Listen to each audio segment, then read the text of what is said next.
Well, hi, and welcome to Talking Small Press Comics, episode number 79, with Steve Keeter and me, Larned Justin.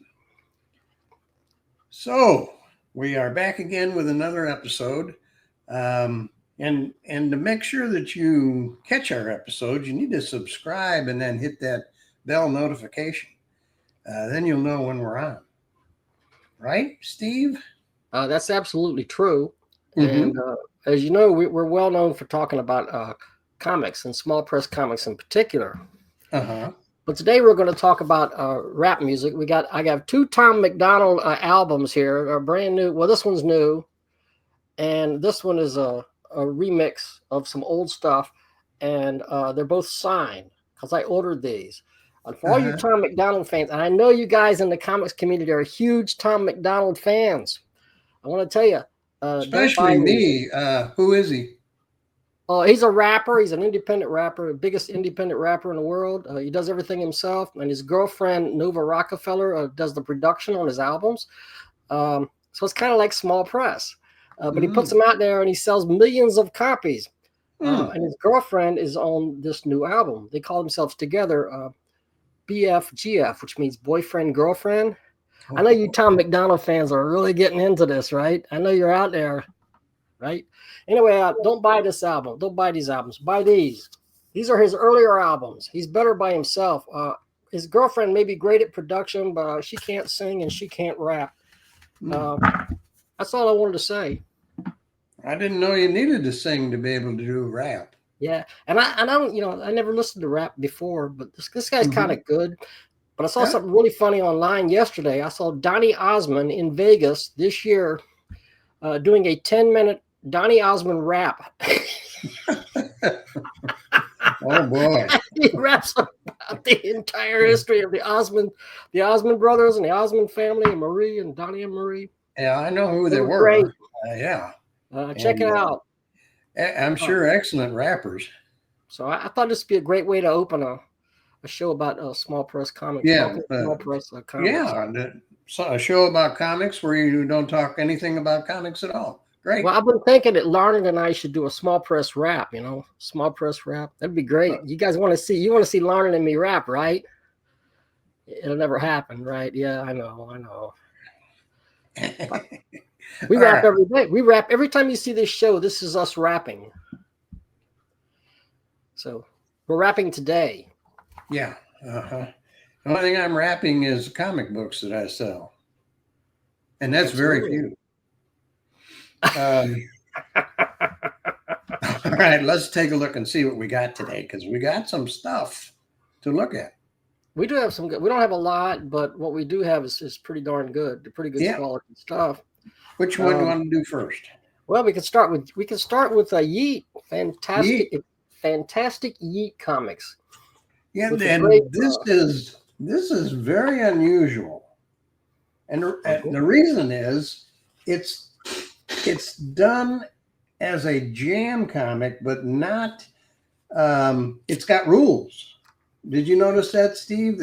He put down rules for what they had to do. He invited artists to do it, but then they have to follow, a certain rule. He didn't want the, how a jam comic can get way off base and get real silly. Well, he didn't want that. He wanted them to stick to the story. And he's basing it on the DC Challenge. That's what he calls it. He calls it, and it's Black Fury is the hero. And if you look down there, it's called the Exquisite Challenge. Yeah. And he has invited a number of cartoonists. And the thing is, they're all excellent cartoonists. Right. Do this. But this is the first one. And in here, I kind of marked it. He's listed who does what. It's kind of right in the middle of the book. You can see it right there. Pages 1 to 3 are Bob Kroll and Joe Wong. Yeah, Bob Kroll. Apparently, Bob Kroll created the Black Fury. Am I correct? I think that is correct. I think that's his Yes, he character, if writes I'm the not mistaken. first story. The rules that you mentioned: don't write a situation that is impossible for the next group to escape. Yeah, see? No Deus ex machina or it was all a dream type twist. It was all a dream. That explains everything. And keep the amount of characters to a minimum. I could see why if you're doing a jam comic. Because it's you lose track of what's going on, and he did not want that to happen. And that is Bob Kroll who did this. Yeah, and he does the first one. This cover. This is the cover tells you kind of what's going. Well, it's a double cover because it's. That's right. It's a flip book. But this kind of tells you what's going on this side. But the artwork is amazing. Here's Bob Kroll's artwork in the first part of this story. And then in the next part, Shane Luttrell does that. I think Bob Kroll and Joe Wong. I'm thinking. Yeah, Joe Wong and Bob Kroll. And then Joe Wong drew the first several pages. They do 1 to 3. Those two. I'm not sure who drew. Page 4 is Shane Luttrell. By page 3, we already have a seemingly impossible situation because you have an atomic bomb and you have Nazis. Well, this takes place in the 1940s. And they're getting ready to launch an atomic bomb. And they're in New York. They're launching it from New York. Yeah. So they put that out there for the next guy who just happened to be Shane Luttrell and says, okay, how are you going to get him out of this? Yeah. And here's Shane's artwork right here. Yeah. Yeah, and if you look real good, down at the very bottom of the page, they have the initials. The Shane. They're real small. This, but Shane put his initials. Yeah, I didn't even know if I'd get him on the screen, but they're very small. Over here. But as long as you have this page back here, you can figure out who's doing what. Yeah, because that will tell you. And I'm telling you, the artwork is just tremendous in this. And I instantly recognized Steve Shipley's work. Oh yeah, his you can spot right away. It's definitely is. He's as great as ever. He's got an interesting situation to deal too, where the Black Fury is thrown into a shark tank. Yeah. by the Nazis, and has to figure out how to get out of that. And he actually gets out of it in pretty spectacular fashion. I don't want to give too much away. I like this page 12, which is by, these 10 to 12 was by Scott Milan and Kent Clark. But this page 12, that's not it. Yeah. Page 12 is pretty good. That's a great action page. I think that's pretty darn good artwork there. And there goes the shark. Yeah. And the shark, the big giant shark, he becomes sort of a reluctant hero in his own way. Mm-hmm. So, but the first half of the book is this jam story. Yeah. But then all of a sudden, when you finish looking at who drew what, the very next page is a comic with no word balloons. I wish I could talk. There's no word balloons in this. It's just a 2-page comic, and I have no idea who did it. Very funny too. It's but pretty funny. I don't know. Quick. I don't know who did it. I think there's a name on the last down page. At the bottom. Yeah. G-U-I-A. I don't know who did that. Yeah. There may be some more credits somewhere in the issue, but I didn't see them here. I didn't see any more, because if you go to the other side, which is this. It's very well done. And then the next page after that is the letters column. Yeah, that's the comments page. Now, if you look, the very first letter, the very first comments there, hope I'm not covering up the microphone here, but the very first comment is from a guy. Darn, this light is really, I got to get my lighting worked out. But over here, someone named Steve Keeter. It looks good on what you got. Keeter wrote a very short note there. Yeah, Steve Keeter. Who's that guy? I don't know who Steve Keeter is, but he lives in Orlando, Florida, and he did the first comment. Steve Keeter. It reminds me of Steve Keeter somehow. Right. Ketter. Well, okay, I'm in good company. Joe Corrales is on this page, and Yep. Clayton Merlin, and a bunch of there's a few other people. Yes. So reviews or letters are from Yeet number 61, which is another fine issue. And here is, if you come at the book from this side, another wonderful cover, really neat. Yeah, who did that one? Well, this is the Hero Maker. I think Kent Clark did it. I think that's Kent Clark. I know he definitely did. Kent Clark did the inside. No, I'm wrong. It is signed. It is front cover on this side. And I can't see it. I have to put my glasses on. Just 1 second. I'd like to know who did that. Both covers are terrific. This cover is in sort of an old Marvel, old Charlton. It's not anybody's name. It just says Hero Maker. I know. It says Hero Maker. Yeah, I saw that too. Yeah. Is it in there somewhere? Darn. But I think it might be this Kent Clark who does this, Yeah. He definitely has some work on the inside. Look at that. Anyway, what happened is we have two characters. We have the Black Fury, who has become evil. The Nazis have attained control over him, and he's battling against the White Warrior. He dresses all in white. Yeah, and they've put the Black Fury in a rage, and they've also put him on some kind of steroids that make him larger, stronger, faster. And the White Warrior has his hands full, and this is very much a fight and battle, survival of the fittest comic. This whole story is the White Warrior is just trying to survive. Yeah, but the Black Fury is so enraged that it's really tough. So it's a battle story. If Jack Kirby had drawn this, it would be almost this good. But it looks great. It looks great as it is. I would like the credits to be in. And I believe nice. These pages right here are not numbered, but I believe starting here is a different artist, don't you think? I don't think it's the same guy, but I could be wrong, but I think it's a different artist. But it doesn't really say.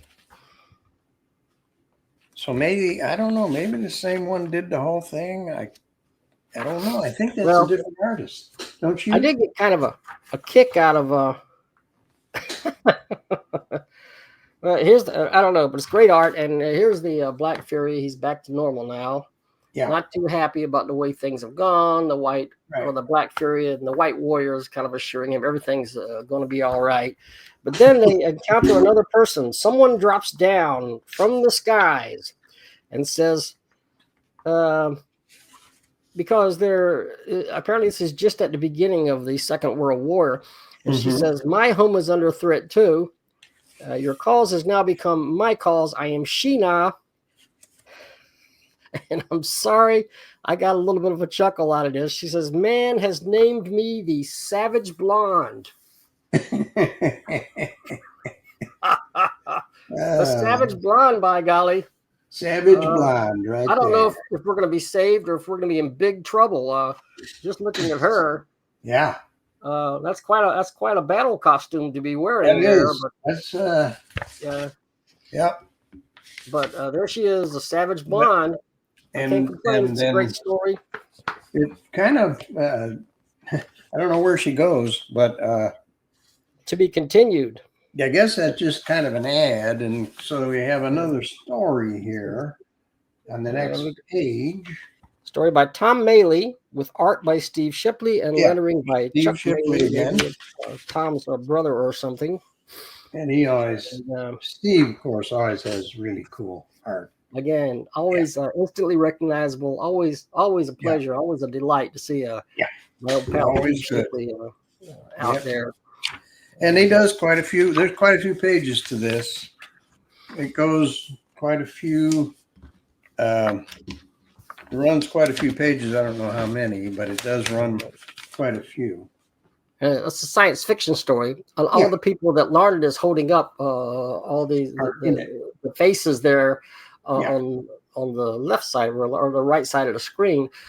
These are all these people who were trained, who were apparently maybe they were test tube babies or something, but they were raised specifically to go on a interplanetary adventure when they got 24 years old or whatever.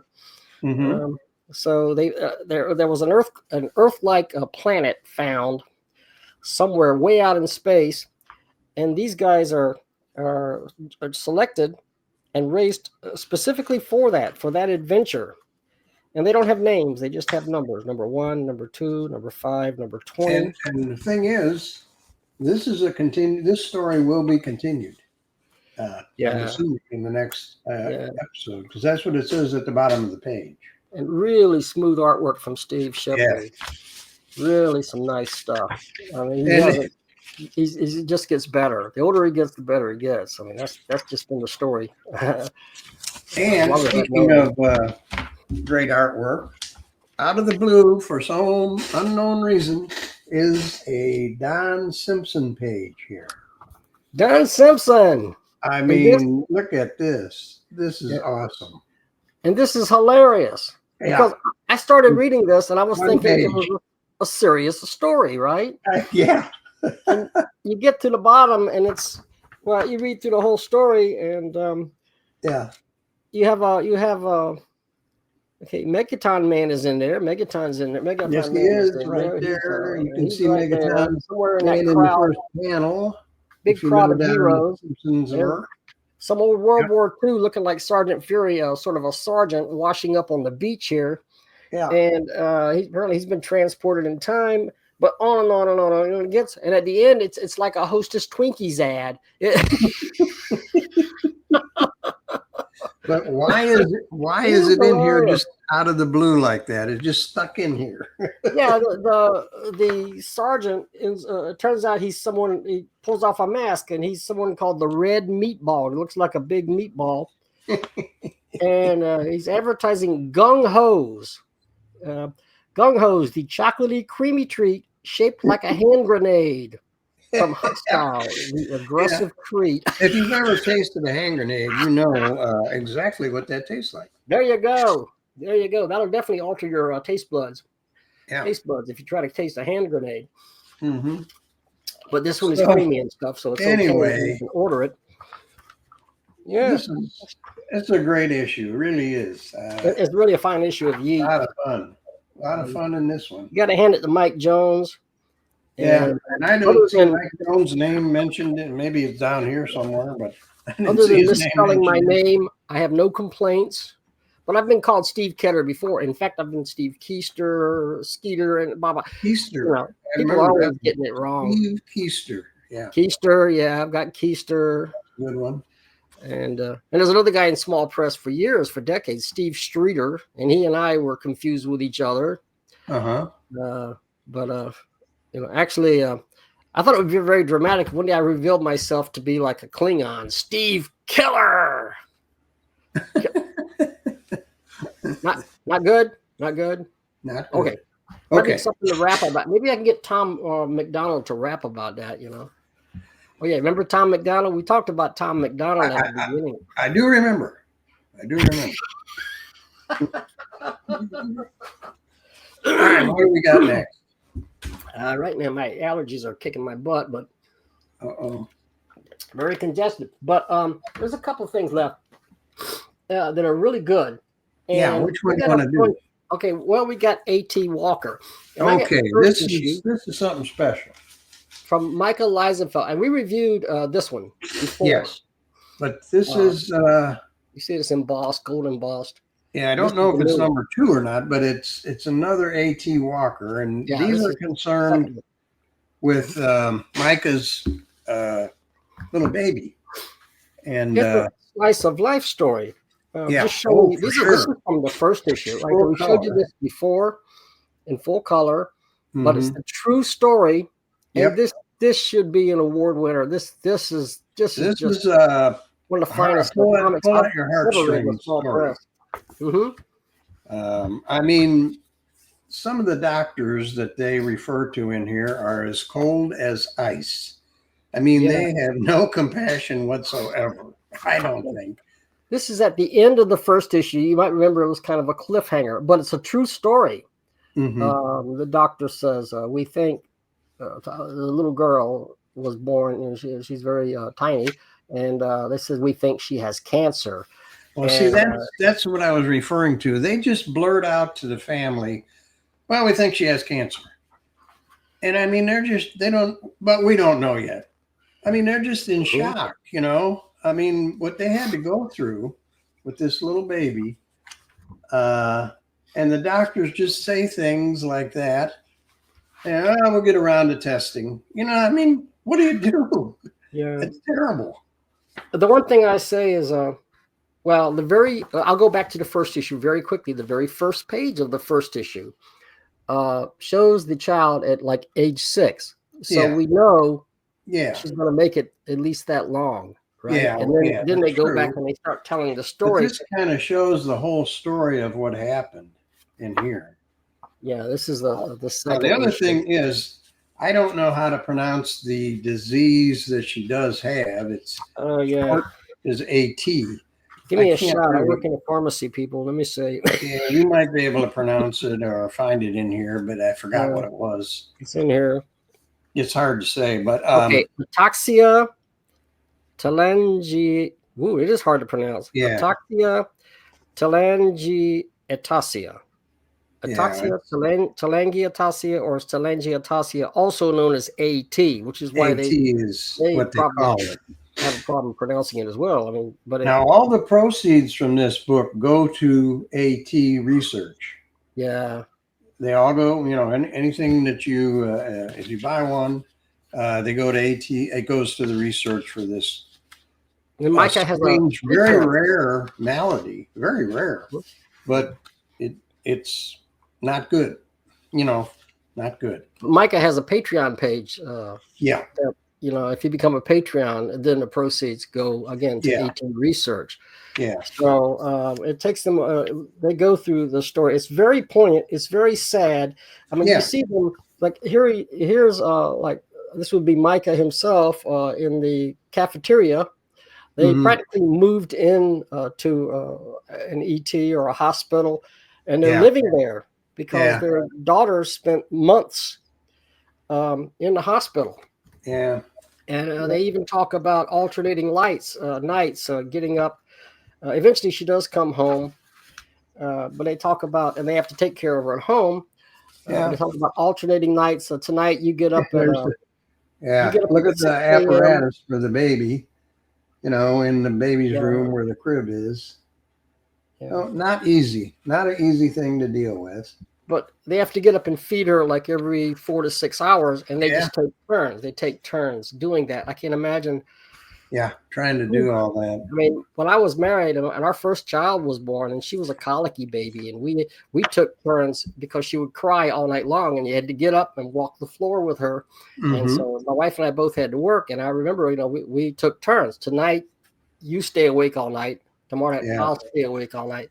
But this is even worse because they've got procedures like this that they have to do to the baby at home. Give her shots and oh boy, just tough. But this is what a great. This is very well done.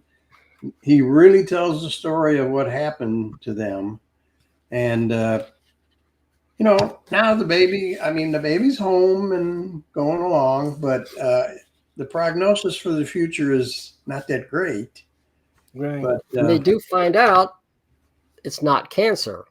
No, it's not cancer. Yeah, it's a borderline. They finally tell them, you know, they're worried. No, it's not cancer. Finally. But that took a while to tell them that. But it's a situation that could eventually develop into cancer, and they have to keep an eye on her every day for her entire life. Yeah. And it's poignant, but it's beyond poignant. This is a very moving story, and it's one of the finest, seriously, one of the finest small press comics I've ever read. Oh, to tell this story, it's not easy. I'm sure he didn't have an easy time doing it, but he does a great job. And I recommend it highly. I'm trying to see, was there a price on this, Steve? Or do you have to join his Patreon? I don't know. I think it's, I think they... I don't know. Yeah, I think you probably have to, you can make donations. Okay, it says $6. $6? Okay. $6. Mm-hmm. Well, that's well worth it. Plus, it's a donation to charity. Plus, you can join the Patreon, and you can. They give you the information about donating. Oh, and this does say number 2 right here. I didn't see it. Yeah, this is number 2. A.T. Walker, number 2. And you can see the effect, like the effect. Micah's showing the effect it has on him. He's stuck at the gate going into the hospital, and the gate's down, and he's just, I'm in hell. Right? Yeah. I mean, it's gut wrenching. It's really gut wrenching. You really feel it. It's you can really feel for this family and what they've been through and what they continue to go through, from what I understand. And Micah lives here in St. Louis, and him and I have gotten together a number of times. There's a cartoonist group that we both go to. He can't always go because of the baby, but Ink and Drink is a cartoon group that we do here. I do here in St. Louis. And, when Micah goes, it's great because I got somebody to talk to. Some of the other guys, I don't know that well, but I know Micah. I mean, Micah, he must be a really strong guy. I mean, because he must be a really strong guy. He gets up and yeah, he's a real nice guy. But boy, he's got a tough road. Yep. Wow. Well, I mean. Wow. I mean, I don't know what to say, but we appreciate what you're doing. You're sharing your story. I know that's not easy. No, but man, you're incredibly talented. The way this story is told is totally affecting. I mean, you feel every page of this. Yeah, story. That's the thing. You feel what they feel. He was able to convey that exactly. Very, very well done. Yeah, great work by Micah Liesenfeld. Micah. Yeah. Okay. Make sure you donate to this, really. Yeah. All right. Switch gears after this. Yeah.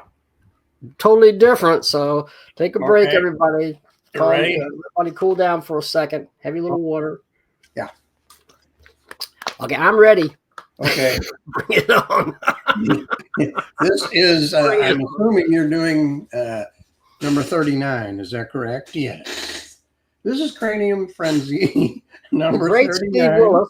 From the great Steve Willis. And right here, you can see it says start. Right there. So you start. You get to the last page. Beginning. The end. So, it even counts down. The next page counts down. Here, I'm just going to read this because this is a grocery list, and it has ground beef, eggs, milk, ketchup, detergent, dish tabs, litter bags, yogurt, paper plates, small. And in the bottom it says, make a comic out of this grocery list. And that's what he does. So here it's kind of just getting started on this page. After the countdown. Just looks like an old 8mm movie. Counting down 5. Yeah, 5, 4, 3, 2. And then it starts. And it starts over here. Gotta fix this light. There's too much glare. The cow is talking to Morty the dog. And it's ground beef to Morty the dog. Come in, Morty. You're eating. So ground beef, which is pretty much at the top of the list. This is ground beef right here. And he is talking to Morty the dog on a string can with a string on it. Yeah. And you can see the string I mean, the string is in each panel here. Goes from panel to panel. Yeah. And then, it did, Morty does answer, and he does say, Morty the dog to ground beef. I think we have some interference on the line. So we have pictures of the line there. And then the line goes on to the next page. And it goes through this guy's head. Yeah, it goes to the guy's head. Goes right through that guy's head. And then below that, you have the world's largest egg. Yes, which is eggs are on the grocery list, and they have found the world's largest egg right there, which seems to mutate into this big head. Yeah, and it seems like the egg might be this guy's head. Here. I'm not quite sure who this guy is. Yeah. But there is a vase of flowers there. Flower vase, yeah. Now I'm going to go back to the grocery list here. So, well, the next thing was milk. We haven't quite got to milk yet. We got these. We're still on the vase. Oh, there's the milk carton. And then on the next page, we do get to, I don't know, the vase turns into a cat. You see that? This is downright psychedelic, people. This is one of the strangest things I've ever read. I'm not sure what Steve was smoking while he did this. Here is the milk for the cat. Yeah. And of course, on the milk, there's somebody, have you seen so-and-so? Because, he's missing.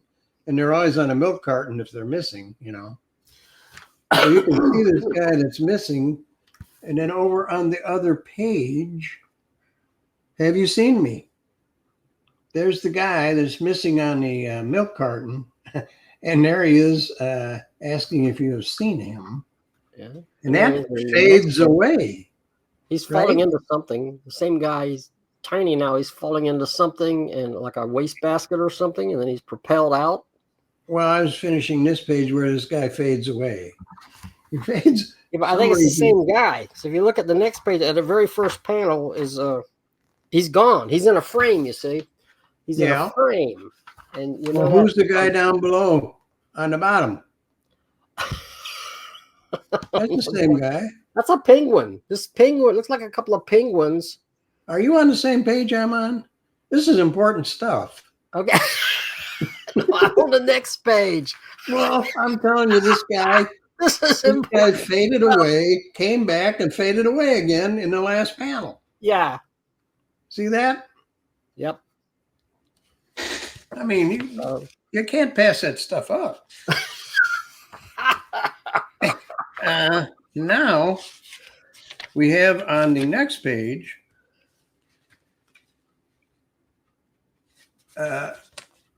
actually, the page actually is for ketchup. And the bottom panel, come on, hurry up, you need to catch up.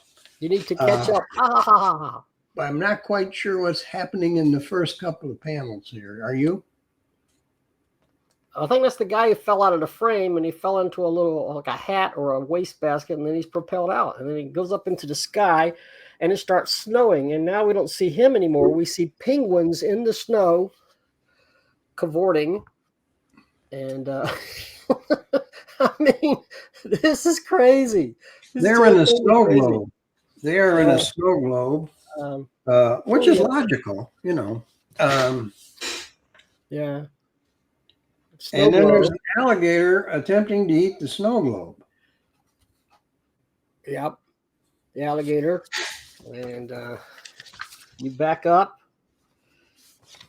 And there, if you back up, there's like a farmer on the other side of the snow globe.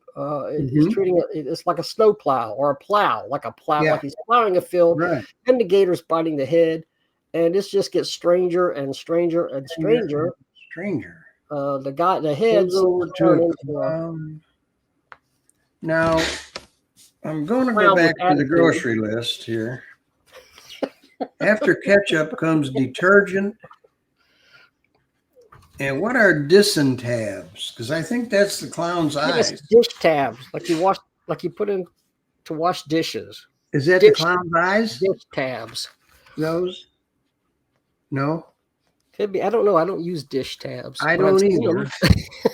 You put them in the dishwasher. I guess. But this story is absolutely psychedelic. I mean, it's really like I haven't seen anything like this since the early 1970s. I don't know what Steve is doing here, but wowie. He was taking a wild, crazy vacation. Yeah. This is among the strangest stuff I've ever, even from Steve Willis. We got litter bags, yogurt, and paper plates toward the end. So if you can determine what the litter bags and all that are, I'm not sure. Yeah, you have to really keep up. One panel flows into the next, which flows into the next, which flows into the next. And somewhere towards the end, Morty, the dog, pops back in there. Yeah. Morty. Well, here's the paper plates right here on the blue plate special. The blue plate special. Yeah. Yeah. Something is pulling that. Yeah. And Morty the dog is still in a balloon coming down, and the cow is down there. Just grateful this didn't end with a hamburger, is what the cow says. Yeah.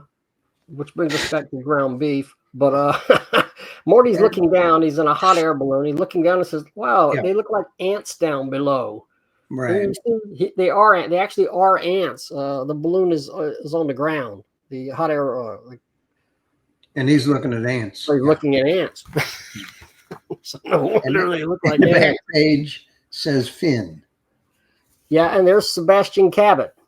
Yes. Right there. This may be the last appearance of Sebastian Cabot, I think. I think this is the end of Sebastian. Maybe. I think so. I think you don't know what to expect from Steve Willis. You really don't expect the unexpected. But this is one of the wildest comics. Even for Steve, this is really out there. It's like his imagination went like. Let's just go totally berserk this time. Now, he did say that Cranium Frenzy is going to be taking a break. He's moving on to something different. Yeah. He did tell us that. And I think this may be the first issue of something a little different. The last issue of Cranium, or at least for now, number 40. Yeah. This contains Steve. Steve is going to be doing a Jam comic. This contains the first few pages of the Jam. Oh, yeah. And you committed to that Jam comic, right? Yes. I already sent mine in. Steve Willis, if you're watching, yes, I will do something for the comic. Let me know what to do. I sent mine in. So anyway, this is the cover. And I believe, if I'm not mistaken, I believe that one of the guys from the Jam did that cover. That's not Steve? No, I don't think so. Cover and pages 6 to 10 are done by Buzz Bazizik. Buzz Bazizik. Yeah, and at first I didn't think he was a real person, and you told me that you met him in person. Absolutely. No, I didn't meet him, but I know who he is. Yes. He's a real person. Yes, he is. I thought it was a pseudonym for somebody else. Yeah, but Buzz Bazizik is a real person. He has sent me stuff. He makes a lot of different little things. He does comics. He does a lot of different things. But apparently he did the cover. Now, you would think for sure that is Steve Willis, but I think Buzz did it using Steve Willis art. It says inside covers and page 6 to 10 a copyright Buzz Bazizik. So if we look at pages, just for the heck of it, let's look at 6 to 10 so we can see. And I don't think you will notice, if Buzz did this, he sure copied Steve very well. Yeah.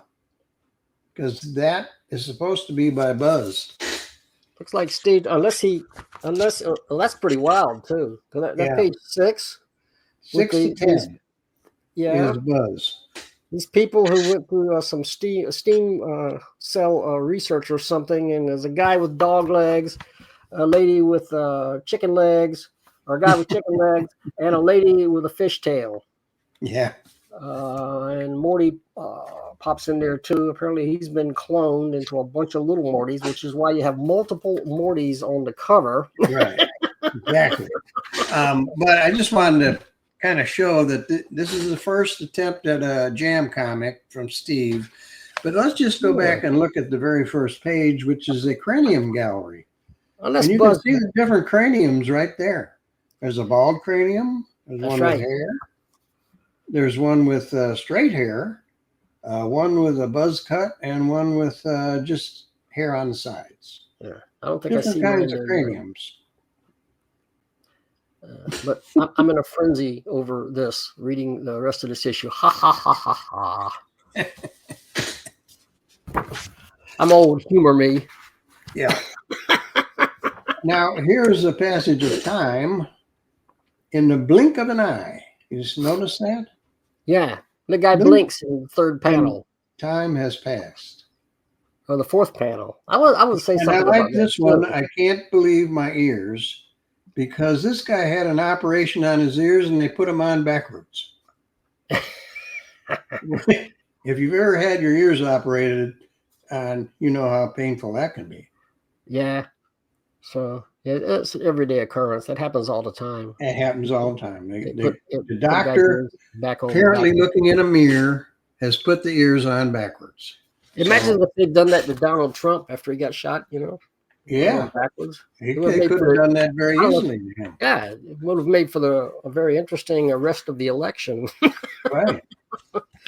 I'm wondering, but right, if you look at page 6, look at page 7, and this panel doesn't quite look like Steve Willis. No, I was thinking it didn't. That's a little bit different. That one particular panel there is close, but yeah, that must be Buzz. But the one beside it looks almost exactly like Steve Willis. Yeah. Maybe there's a difference in the inking. Maybe a little. I don't know. I think maybe the line a little heavier than Steve's line, but I don't know. He captures the essence of what Steve does. And it works. It works so that if you didn't know, you wouldn't know. Even, if it didn't say that in there, I would never noticed it. Yeah. We're going through it. So there is a gallery, cranium gallery number 2 from the exact top down, in case you're interested. I don't think I'm in same hairdos, but from the top down. Yeah. So this is important. You have to look at the cranium from all angles, people. That's right. Steve supplies this. Yeah. To give us all something. Just for us to know that craniums look different. Yeah. And on the other page, Morty is amidst all the tiny little Mortys who have been released. Right. And here is a situation not desirous. Lab 73 released and invented a virus, but I don't see it as a downward spiral. For Morty the dog will now go viral. Viral. How about that? Poetic. Yes. Literally viral. Literally is what it says. Yeah. And Sebastian Cabot does in fact pop in. I see him in this. There he is. Okay, so there he is. And somebody's thinking about him. On the opposite of this page. Cranium gallery number 3 goes down to the foreheads. Yeah, I think this used to be me, but I don't part it down the middle anymore. That one. Yeah. I don't know if you're in there. Where were you at? You in there anywhere? I don't really see me. No. There has to be a sequel then. Cranial. We need to add another panel for me. Yeah. It does come back at the end, sort of the story of hair in 3 parts. Part 1, part 1, part 2, and part 3, depending on where you part your hair. Part 1 or 2 or 3. Mm-hmm. Yeah, that's on the inside back cover. Yes. Yeah. We do have a detective story in here, though. Yeah, a very disgusting detective story. But yeah. Starring a large, disgusting glob. Glob they found. Yeah, and apparently it reeks. You can see the fumes coming off of it. I don't know if that's a pile of poop or what it is, but it's totally disgusting. I don't know. Yeah. They got the wrong guy behind bars because he says he was framed. Right there. There we go. Back to the frame jokes again. But yeah. And this disgusting blob is apparently a detective. Yeah, because he has in this panel, you can see his hat. And only a detective wears a hat like that. That's right. So he's a detective. Even gets engaged in a gun battle here at the bottom there on that page. Hard to kill a disgusting glob like that, but at least they knocked his hat off. Yeah. That car chase. He's driving a car over here somewhere. Yeah. And and in the last panel, it fades out, just like a real movie. Yeah. And you got this clown. We saw him in the previous issue, and we've seen him before. He's kind of a Archie Bunker type clown. He's irreverent. He's in there for very comic happy relief. guy. Yeah, because the story's so serious. He's in there for comic relief. Big stinking glob of detective matter running around getting in gun battles. You got to have some comic relief in there. So you got So you have the clown to come in. Clown in there, smoking a cigarette. Mm-hmm. And so yeah. So once again, I don't know what's coming next. Oh, this is good too. And the one about are you looking at Mad as Hell? Yes. Look at he talked about timing like the one before Time. His comic timing, Steve Willis's timing in the way that he tells stories is great. Yeah. You know, like deadpan face, and then he says all of a sudden, "I'm mad as hell, and I'm not going to take this anymore." And then it goes back. It goes right back to him taking it. Yeah, I mean, if you could judge this by time, the timing is perfect. He knows how to tell a joke. You know, you can have 6 panels, and there's one funny one somewhere in the middle there somewhere, and then it goes back to normal, and the guy's just staring at the camera. Does that a lot. Steve uses that one again and again, and does such. It's just really great storytelling.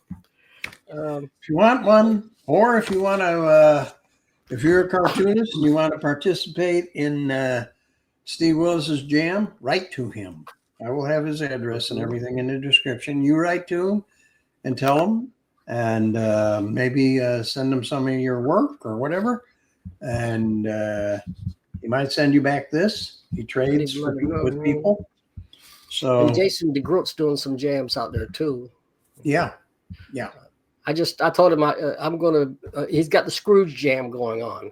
Yeah, Jason DeGroot is doing the original Christmas Carol with Dickens' original script wording. A lot of people are going to be involved in that. And I asked him, how are you going to have this done by Christmas? And he thinks it may carry on to maybe the next Christmas. It's a long-range project, so it's going to take a while. I didn't hear that. It could be. Yeah. I don't know how many pages it's going to involve. I know I did 2 pages, but there's only a few lines on each page, you know. So he's got he's got jams going. Steve Willis has a jam going, and Small Press lives. There's a lot of cool stuff going on. You guys are being more creative, and you just never run out of ideas. Never run out of steam. Yeah, right. Never give up. Never surrender.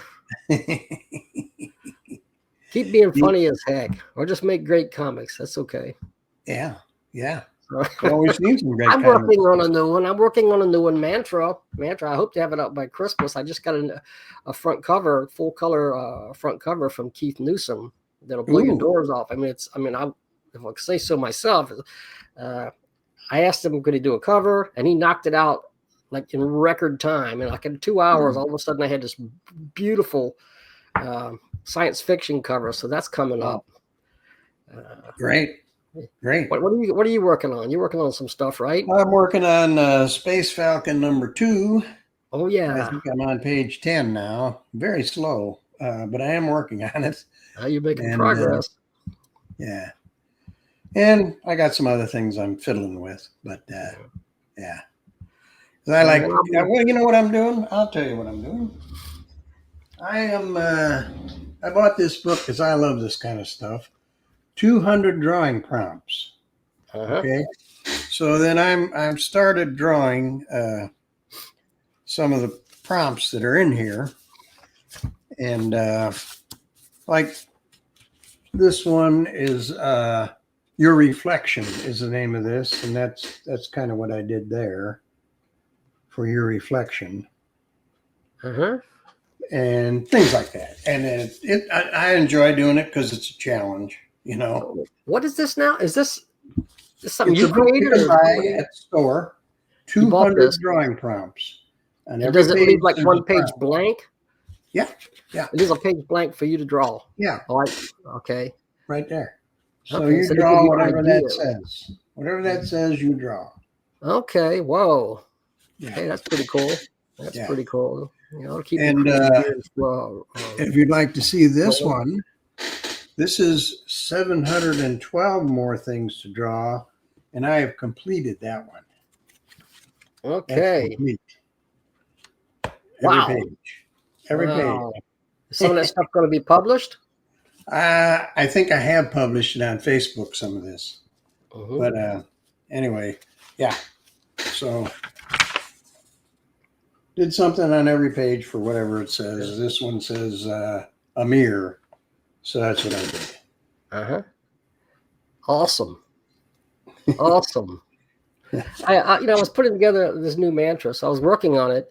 And, you had a story in the last issue of Mantra. Yeah. Long story. And you're going to have a short story in this new issue. But what do you see the letter column? Because there's comments from Larry Blake, the late great Larry Blake.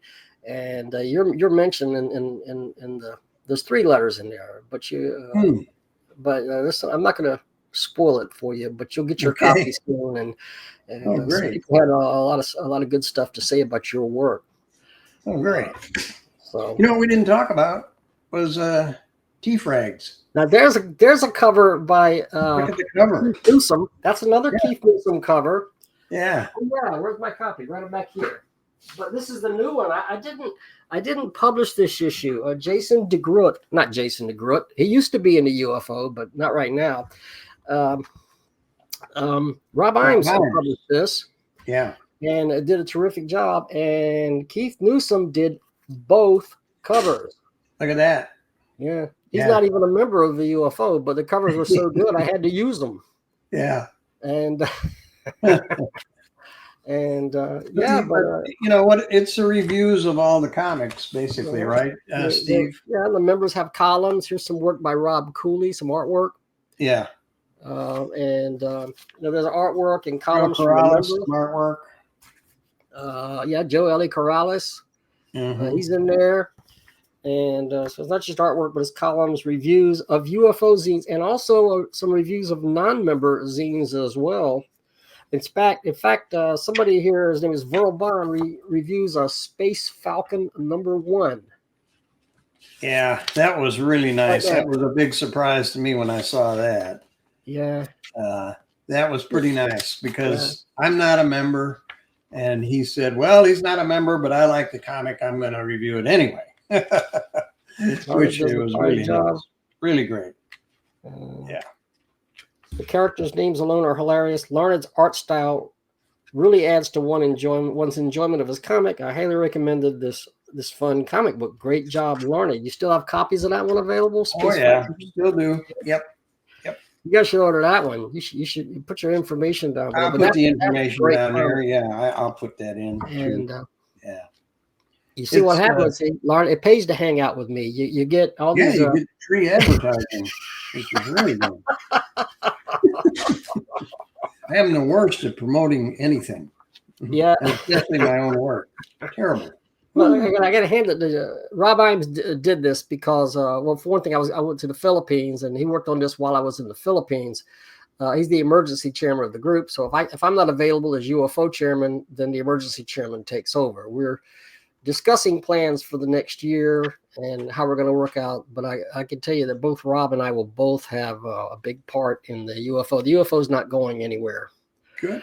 Good. I needed a break. I need some time off, but we're working this out. We're working this out for 2025. It's been around 50 some years. We got to make it to 100 years, definitely. Yeah. And I'll be there. I will publish that 100th year issue, commemorative of issue. It's going to be a zombie issue, is it? I guess, yeah. The living dead, But we're gonna. Well, that was 277. So the next one's 278. I've already started working on that, and I plan to publish number 300. So that's kind of important. Our next show will be number 80. How about that? Number 80. So we're number 80. 20 away from a landmark. Yeah, and if you want your comic in episode 80, you send Steve a copy and me a copy. And we will promote it the best we can. Absolutely. Right, absolutely. Yep. Yeah. Yep. So. Okay. I think we have done it for another episode. So I'm going to say goodbye. And whoops, Steve disappeared. I want to talk some more about Tom McDonald. No, I'm just kidding. I don't know. So, sometimes I get a little weird, Yeah. All right, we're going to say goodbye. When Larned turns on the camera, he never really knows what I'm going to do. And so so it's a major surprise to me most of the time. And so, I pretty much hide my face and get out of the way. Yeah, just hide somewhere. Pretend like you're not part of it because it's going bad. I don't know. Let him hang there by himself. All right, we'll see you. Goodbye. Adios.